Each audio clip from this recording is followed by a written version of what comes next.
श्री शिवाय नमस्तु भयम।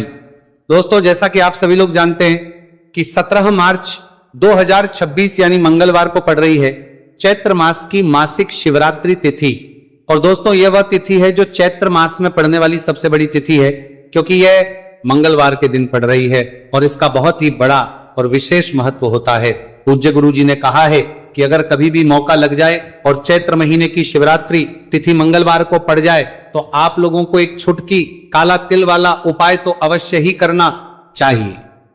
इन दोनों का संयोग बहुत ही कम आता है। इसी के साथ में गुरुजी ने अपनी शिव पुराण कथा में बताया है कि इस दिन आपको एक छुटकी काला तिल वाला उपाय तो आपको अवश्य ही करना चाहिए, क्योंकि ऐसा दिन पूरे साल में सिर्फ एक ही बार आता है। और दोस्तों, आप सभी लोग जानते हो कि मंगलवार शिवरात्रि तिथि का अगर सबसे बड़ा कोई उपाय है तो वह एक छुटकी काला तिल वाला उपाय है। तो दोस्तों, मंगलवार शिवरात्रि तिथि के दिन आप लोगों को इस एक छुटकी काला तिल वाला उपाय को जरूर करना है। बहुत सारे लोग होंगे जिन लोगों ने इस उपाय को ना किया हो, मतलब पूरा साल निकल गया, उन्होंने किसी भी दिन इस छुटकी काला तिल वाला उपाय को ना किया हो। पर दोस्तों, आपके पास एक आखिरी मौका बचा हुआ है, जो कि 17 मार्च मंगलवार शिवरात्रि तिथि के दिन है।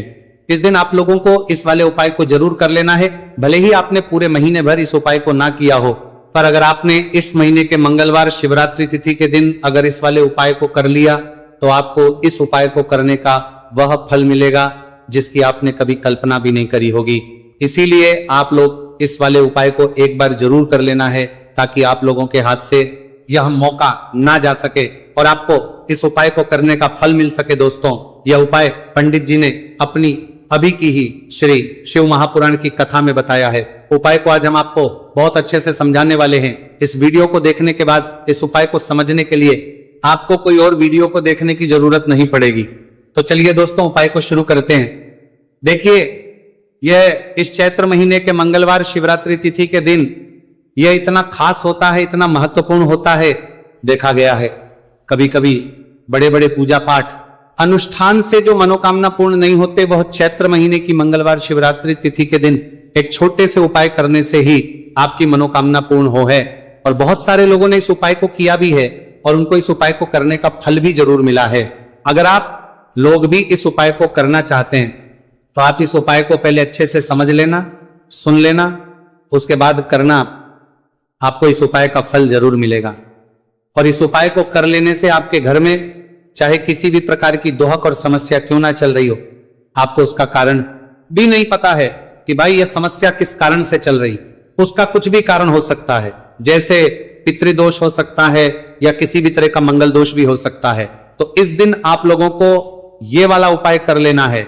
ये एक ऐसा उपाय है जिस उपाय को अगर किसी विशेष दिन पर किया जाए तो भाई उस विशेष दिन का जो है वह तो हमें मिलता ही मिलता है, पर हमने उस दिन पर इस उपाय को किया है तो हमें उससे भी बड़ा फल मिलता है, और फल बहुत जल्दी मिलता है, क्योंकि आप इस उपाय को बहुत ही बड़े और विशेष दिन पर रहे हो।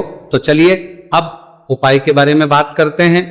लेकिन उससे पहले आप लोगों को यह जानना आवश्यक है कि आखिर ये उपाय किस समय करना है, किसको करना है और कैसे करना है। तो चलिए हम आगे आपको वीडियो में एक एक करके बता देते हैं। लेकिन उससे पहले अगर आप लोग हमारे चैनल पर पहली बार आए हैं या फिर मेरी आवाज आज पहली बार सुन रहे हैं तो हमारे चैनल वास्तविक जानकारी को सब्सक्राइब जरूर कर लेना और इस वीडियो को लाइक करके कमेंट बॉक्स में श्री शिवाय नमस्तु भयम ओम नमः शिवाय जरूर टाइप कर देना।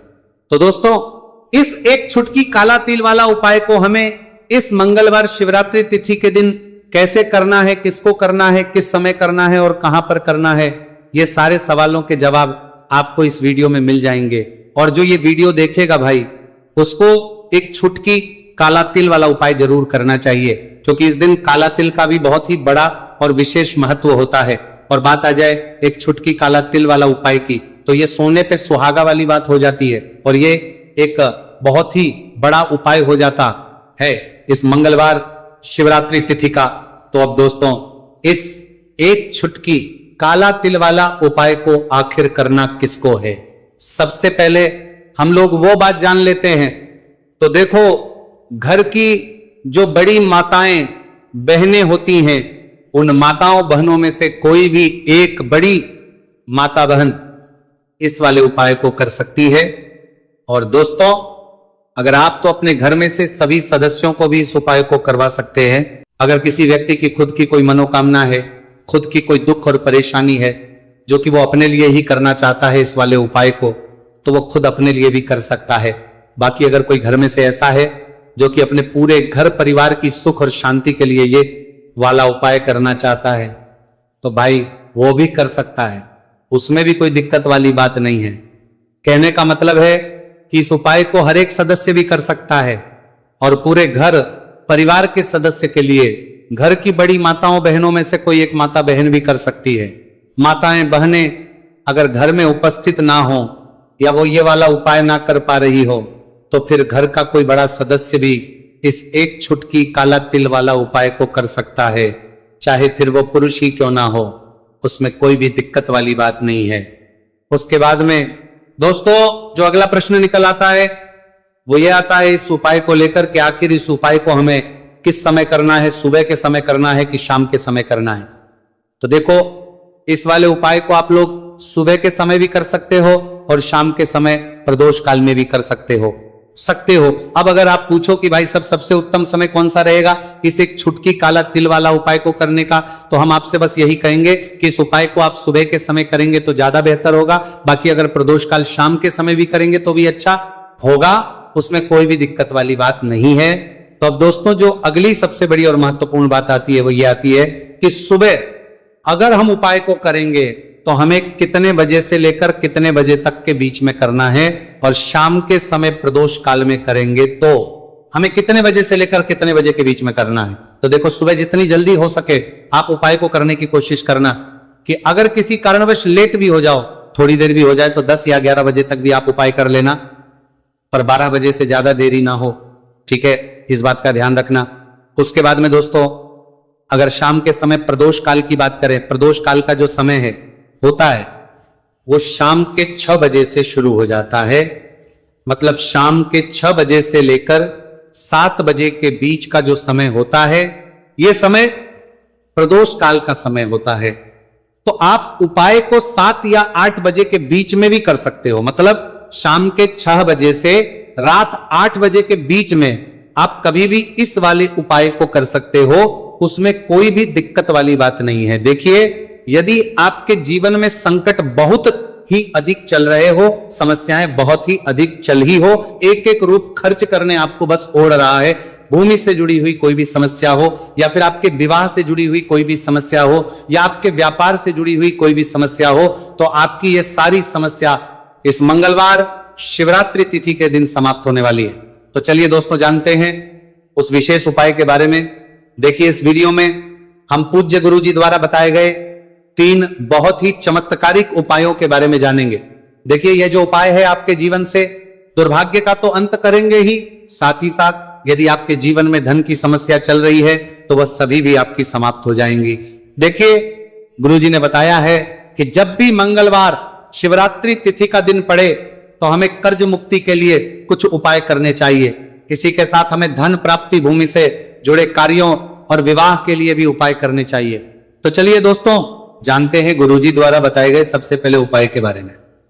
देखिए, यह उपाय विशेषकर उन लोगों को करना है जिनकी भूमि से जुड़ी कोई भी समस्या चल रही हो, यानी कि उनकी भी जमीन से जुड़ी हुई समस्या चल रही है, यानी कि जो लोग मकान खरीदना चाहते हैं, या फिर उनका खेत से जुड़ा कोई भी केस चल रहा है, या फिर जिनके भी विवाह में विलंब हो रहा है, या फिर जिन भी लोगों के जीवन में कर्ज बहुत ही अधिक बढ़ने लगा है, कर्ज जो है वह चुका नहीं पा रहे।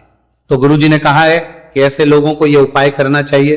देखिए, इस उपाय के लिए आपको थोड़े से काले तिल ले लेने हैं। देखा, आपको मात्र एक चुटकी काले तिल ले लेने हैं। इसी के साथ में आपको थोड़ा सा शहद ले लेना है। फिर सबसे अंत में आपको एक लोटा शुद्ध जल ले लेना है। तांबे के पात्र के अंदर आपको अपने घर से शुद्ध जल ले लेना है और इन सभी सामग्रियों को आपको लेकर के पहुंच जाना है भगवान शिव के मंदिर में। देखिए, पूज्य गुरुजी ने बताया है कि इस उपाय को आप सुबह से लेकर के शाम तक किसी भी समय में कर सकते हैं। देखिए, मंदिर पहुंचने के आप जो काले तिल लेकर के गए थे उनमें आपको थोड़ा सा शहद लगा लेना है। देखिए, आप जो शहद लेकर के आए हैं उस शहद में आपको ये काले तिल अच्छे से डुबो देना है और शहद से युक्त ये जो काले तिल हैं इन्हें आपको शिवलिंग पर अर्पित कर देने हैं या फिर आपको शिवलिंग के चारों तरफ अच्छे से काले तिल का लेपन कर देना है। पूज्य गुरुजी ने बताया है कि लेपन करते समय यदि आपके जीवन में कर्ज से जुड़ी समस्याएं चल रही हैं, लेपन करते समय आपको आर्यन मुक्तेश्वर महादेव का स्मरण करना है, या फिर आपके जीवन में विवाह से संबंधित या फिर जमीन से संबंधित कोई भी समस्या चल रही है, तो फिर आपको मंगलेश्वर महादेव का स्मरण करना है।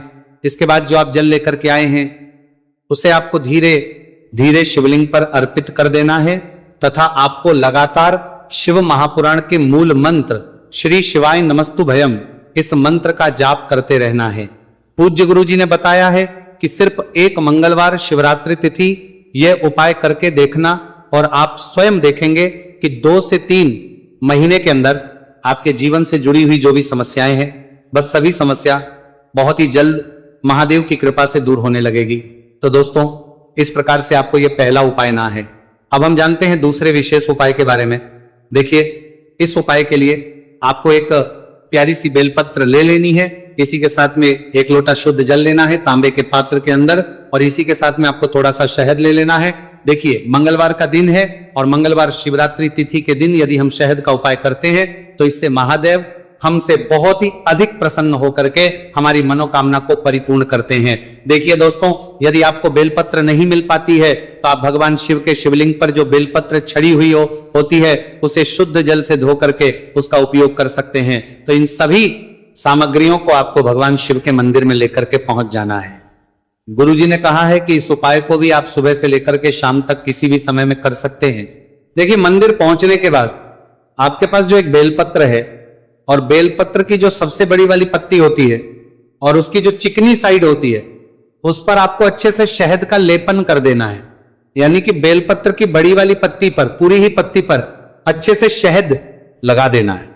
अब देखिए, ये जो बेलपत्र है इसे आपको अपने सीधे हाथ की हथेली पर रखना है और आपके जो भी कार्य अटक रहे हैं, देखिए बहुत से लोग ऐसे होते हैं जो अपने नौकरी को प्राप्त करने के लिए सालों से तैयारी करते हैं लेकिन उनको नौकरी नहीं प्राप्त हो पाती है। बहुत से ऐसे लोग होते हैं जो बहुत ही मेहनत करते हैं, धन भक्ति के लिए बहुत अधिक प्रयास करते हैं, लेकिन फिर भी उनको धन प्राप्त नहीं हो पाता है। तो गुरुजी ने बताया है कि जब भी आपको अपने कार्यों में सफलता ना मिले तो फिर आपको मंगलवार के दिन इस उपाय को अवश्य करना चाहिए। देखिए, अब आपको जिस भी कार्य में सफलता प्राप्ति करनी है उस कार्य को सफल बनाने के लिए आपको महादेव से प्रार्थना कर लेनी है और फिर ये जो एक बेलपत्र है इसे आपको भगवान शिव के शिवलिंग पर अर्पित कर देनी है। देखिए, बेलपत्र की चिकनी साइड जिस पर आपने शहद लगाए हैं वो शिवलिंग से स्पर्श रहेगी और इसकी जो डंडी है वो आपको जलाधारी की ओर रखनी है। इस प्रकार से आपको यह बेलपत्र अर्पित कर देनी है। अब देखिए, आप जो 1 लोटा जल लेकर के आए हैं उसे आपको भगवान शिव के शिवलिंग पर धीरे धीरे अर्पित कर देना है। श्री शिवाय नमस्तु भयम इस मंत्र का जाप करते हुए देखिए, जैसे ही यह जल शिवलिंग से होकर के जलाधारी की ओर बह करके आएगा तो इसे आपको थोड़ा सा अपने सीधे हाथ की हथेली में झेल लेना है। इस जल को आपको अपनी दोनों आंखों पर लगा लेना है और इस जल का थोड़ा सा छिड़काव आपको अपने शरीर पर कर लेना है। पूज्य गुरुजी ने बताया है कि जब भी हम मंगलवार के दिन शहद वाली बेलपत्र शिवलिंग पर अर्पित करते हैं तो इससे हमें महादेव हर कार्य में सफलता प्राप्त करवाते हैं। यदि हमें अपनी मेहनत करने के बावजूद भी पर्याप्त मात्रा में सफलता नहीं मिल पा रही है तो गुरुजी ने कहा है कि आपको मंगलवार शिवरात्रि तिथि के दिन यह चमत्कारिक उपाय अवश्य ही कर लेना है। अब दोस्तों, हम जान लेते हैं गुरुजी द्वारा बताए गए तीसरे विशेष उपाय के बारे में। देखिए, इस उपाय के लिए भी आपको मात्र 1 लोटा शुद्ध जल ले लेना है तांबे के पात्र के अंदर। फिर इसी के साथ में आपको एक प्यारी सी बेलपत्र ले लेनी है। बेलपत्र आपको ध्यान रखना है कि कैसे भी कटी हुई खंडित नहीं होनी चाहिए। अब देखिए, मात्र 2 सामग्री लेकर के आपको भगवान शिव के मंदिर में पहुंच जाना है। पूज्य गुरुजी ने बताया है कि यह उपाय विशेषकर उन लोगों को करना है जिनकी कोई भी विशेष मनोकामनाएं जो कई दिनों से परिपूर्ण नहीं हो पा रही है, चाहे वह विवाह से संबंधित हो, नौकरी से संबंधित हो, व्यापार से संबंधित हो, चाहे किसी भी प्रकार की मनोकामना है जो परिपूर्ण नहीं हो पा रही है, तो उसके लिए आपको यह उपाय करना है। देखिए, इस उपाय को भी आप सुबह से की शाम तक किसी भी समय में कर सकते हैं। देखिए, मंदिर पहुंचने के बाद सबसे पहले तो आप बेलपत्र लेकर के आए हैं उसे आपको अपने सीधे हाथ की हथेली पर रखना है और आपको महादेव से प्रार्थना करनी है कि हे मेरे महादेव, मेरी ये जो मनोकामनाएं बहुत दिनों से अधूरी है, मैंने कई प्रकार के उपाय कर लिए हैं, कई प्रकार के व्रत कर लिए हैं, लेकिन अभी तक मेरी मनोकामना परिपूर्ण नहीं हो पाई है, तो उस मनोकामना को परिपूर्ण करने के लिए प्रार्थना करनी है। और यह एक बेलपत्र आपको शिवलिंग पर अर्पित कर देनी है। देखिए, बेलपत्र की जो चिकनी साइड है वह शिवलिंग से स्पर्श रहेगी और इसकी जो है वो आपको जलाधारी की ओर रखनी है। इस प्रकार से आपको यह बेलपत्र अर्पित कर देनी है। इसी प्रकार से आपको यह बेलपत्र अर्पित करनी है। अब देखिए, आप जो 1 लोटा शुद्ध जल लेकर के आए हैं, इसे आपको धीरे धीरे शिवलिंग पर अर्पित कर देना है। इस मंत्र का जाप करते हुए देखिए, जल अर्पित करते हुए आपको कम से कम 11 बार श्री शिवाय नमस्तु भयम या फिर ओम नमः शिवाय इस मंत्र का जाप कर लेना है। पूज्य गुरु जी ने बताया है कि जो भी व्यक्ति 17 मार्च मंगलवार शिवरात्रि तिथि के दिन शिवलिंग के सामने इस उपाय को करता है, तो उसकी जो भी मनोकामना है वह महादेव की कृपा से निश्चित ही परिपूर्ण हो जाती है। तो दोस्तों, ये थे पूज्य गुरु जी द्वारा बताए गए कुछ बहुत ही खास उपाय। अगर आपको जानकारी अच्छी लगी हो तो वीडियो लाइक करिएगा। मिलते हैं फिर एक नए वीडियो के साथ। श्री शिवाय नमस्तु भयम।